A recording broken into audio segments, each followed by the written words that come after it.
Look after yourself. And don't forget the people you're working with. Try to get them on your side. You can do it. Be nicer, you mean? But it wouldn't hurt, Mr. Barrow. It's pretty hard not to notice that both the teaser and full-length trailers for Downton Abbey the grand finale are carefully leaving out one of the show's most significant characters.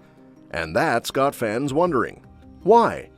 Since this film is meant to be the last story set in the world of Downton Abbey, though creator Julian Fellowes has wisely never ruled out future possibilities completely, it's only natural to expect that all the major storylines would get wrapped up.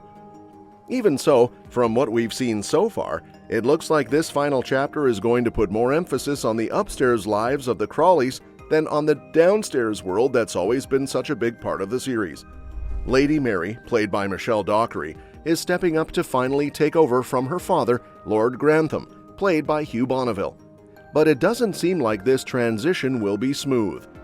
Mary apparently finds herself caught up in a social scandal, and with the real economic troubles of the 1930s looming large, there's a real possibility that the Crawleys' finances could take a serious hit. If the hints in the trailers prove true, and the family does have to walk away from Downton for good, that opens up a whole other question. What happens to the loyal staff who've dedicated their lives to the estate? The maids, valets, cooks, and butlers are really the heart of Downton. Without them, the grand house simply couldn't function. So, if Downton is on the brink of being sold or abandoned, these workers would be left figuring out what comes next for them. At least one former Downton employee, however, might not have to worry too much about his future. But does that mean he'll have a smaller role to play in this story? That brings us to Thomas Barrow.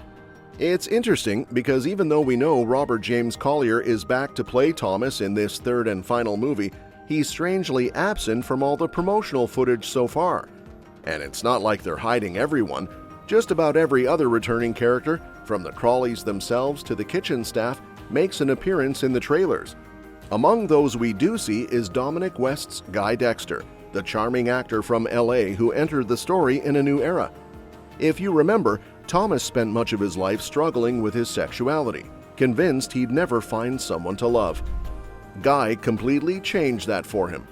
So with Guy showing up front and center in these previews, you'd think Thomas wouldn't be too far behind. At the end of A New Era, Thomas actually left Downton to become Guy's so-called personal assistant and housekeeper, which was really just a clever way for them to live together at a time when being openly gay was still criminalized. It felt like the perfect happy ending for Thomas after everything he'd been through. That's why his absence from the new film's marketing feels like it has to mean something. Is the movie purposely keeping Thomas's story under wraps so it can deliver some kind of surprise? Hopefully, if that's the case, it's because they're saving a joyful moment. The trailers give us a clue about what Guy's up to. There's a glimpse of him starring in a new play in London's West End, with Anna, Bates, and Baxter enthusiastically clapping from the audience. Thomas isn't seen anywhere nearby, but realistically, if he's still Guy's right hand and romantic partner, he could be waiting backstage or just staying at Guy's London home. Of course, Thomas's absence doesn't automatically mean something terrible has happened. It might simply be that his story is quieter this time because he's still enjoying that contentment he found at the end of the last film. Maybe he only pops up briefly alongside Guy, and that's really all he needs to do. If that's the case, he wouldn't have a big reason to be caught up in whatever's unfolding back at Downton, especially now that he's moved on. It also lines up with how the grand finale appears to be more concerned with where Downton is heading than where it's been. After all, Thomas reached the pinnacle of his career by becoming the butler of Downton, and even more importantly, he finally found love. So it makes sense that he'd be off living that hard-won happiness rather than being pulled back into old dramas. Still, there's always the possibility the filmmakers are saving Thomas's real story for a powerful reveal. If so, hopefully it's a positive one. After everything he's endured, Thomas more than deserves to have his final chapter be a peaceful, satisfying conclusion. Ideally, his return to Downton, if it happens, would be just to visit old friends and reminisce, not because he's needed to solve another crisis. In the end, as we wait to see how it all plays out, there's something kind of reassuring in the idea that Thomas might simply be out there somewhere living a good life with Guy. Because even though this movie is set to wrap up a bunch of emotional storylines, knowing Thomas is finally content might be the best closure of all. One real interesting way the movie could go is by leaning into how the Great Depression affected families like the Crawleys. Because even though Downton has always been about aristocrats sipping tea in gorgeous drawing rooms, it's also been pretty honest about how outside economic forces shaped their lives. By the early 1930s, the Depression was hitting Britain hard. Unemployment was sky high, industries were slowing down, and a lot of old money families suddenly found themselves strapped for cash in ways they'd never imagined. So it makes total sense that Lord Grantham and Lady Mary would be struggling to keep Downton afloat. The estate probably depended on tenant farmers paying rent, investments that were tied up in shaky banks, and international trade for things like wool or crops. With international trade collapsing by more than half during those years, and farm prices dropping by up to 60%, Downton's income streams would be drying up fast. Imagine the tension at the dinner table as Mary tries to reassure everyone while silently worrying that they might lose the estate altogether. It could also be fascinating to show how this crisis changes their relationships with the staff. The household might have to let some long-time servants go, which would be heartbreaking. We'd get scenes of tearful goodbyes in the kitchen, Mrs. Hughes trying to comfort younger maids suddenly out of work, and Mr. Carson grappling with the shame of not being able to keep everyone employed. It's such a raw human way to show how these economic ripples reached from London's financial centers all the way into Downton's halls.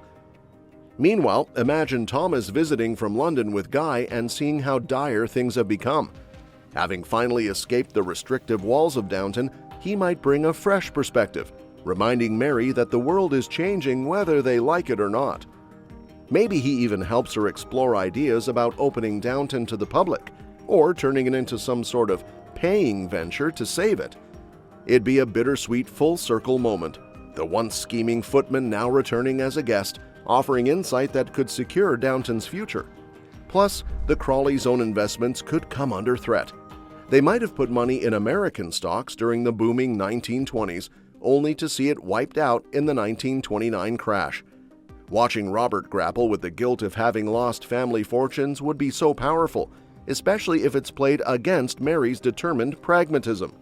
She's always been more modern-minded than her father, so this crisis could really push her to finally take charge, leading the family into a new era, even if it means painful sacrifices. On the flip side, the movie could show the staff's relatives or old neighbors in the village facing even starker realities.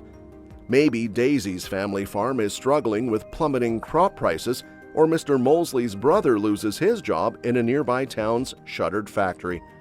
These personal glimpses would ground the story, reminding us that while the Crawleys fear losing their legacy, many others are simply trying to survive.